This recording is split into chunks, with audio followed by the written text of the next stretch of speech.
பெண்களுக்கு 1000 ரூபாய் மாசத்துக்கு கொடுக்கிறோம் என்று சொல்லி மக்கள் வரி பணத்திலேயே 1000 ரூபாய் கொடுத்து இன்னைக்கு ஒட்டுமொத்த தமிழ்நாட்டை கடனாளி ஆக்கினதுதான் இந்த ஆட்சியின் பெருமை.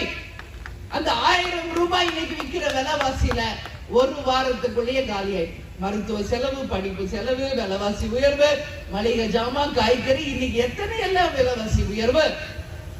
அப்ப இந்த 1000 ரூபாய் கொடுக்கிறேன்னு சொல்லி பெண்களே மூளை செலவை செய்து ஏமாற்றி உங்கள் வாக்குகளை பறித்து உங்கள் கணவர்மான் மூலம் டாஸ்மாக் மூலம் அந்த 1000 ரூபாய் மாசத்துல 5000 ரூபாய் இந்த அரசு திரும்ப பெற்றுக் கொண்டிருக்கிறது. இன்னைக்கு தமிழ்நாட்டிலேயே அதிகமான இளம் விதவைகள் இருக்கின்ற ஒரு மாவட்டமாக மிகவும் மனவேதனையோட நான் பதிய வைக்கிறேன். நாமக்கல் மாவட்டம் ரொம்ப ரொம்ப மனவேதனையோட நான் பதிய வைக்கிறேன். ஏன்னா மதுவுக்கு அடிமையானவர்கள் நிச்சயமாக ரொம்ப நாள் வாழ முடியாது. இன்னைக்கு அவங்க மதுவுக்கு அடிமையானதன் காரணமாக இன்னைக்கு அவங்க குடும்பத்தை அடிமையாக்கி விட்டு சென்று விட்டார்கள்.